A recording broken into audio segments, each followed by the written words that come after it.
আজ আমি তৈরি করেছি একদম সহজ উপকরণে অসাধারণ ঘিয়ে ভাজা ম্যাঙ্গো মাধুরী। আর এই ম্যাঙ্গো মাধুরী তৈরি করার জন্য প্রথমে আমি পাকা মিষ্টি আম ব্লেন্ড করে মসৃণ একটি ক্রিম তৈরি করে নিয়েছি। তারপর গরম তাওয়ায় সামান্য ঘি দিয়ে পাউরুটিগুলো সোনালি রং হওয়া পর্যন্ত ভেজে নিয়েছি। এবার ভাজা পাউরুটির উপর আমের ক্রিম সুন্দর করে ছড়িয়ে দিয়েছি।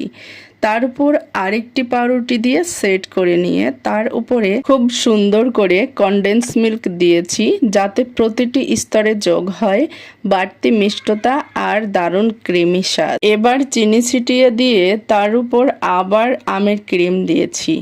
আমের মিষ্টি সুবাস আর ঘিয়ের মন মাতানো ঘ্রাণে তৈরি হয়েছে এক অনন্য স্বাদের খাবার, ঘিয়ে ভাজা ম্যাঙ্গো মাধুরী। এবার স্যান্ডউইচের মতো করে কেটে পরিবেশন করেছি। খুব অল্প উপকরণে তৈরি এই খাবারটি আপনার বিকেলের নাস্তায় হতে পারে দারুণ লোভনীয় একটি পছন্দের খাবার।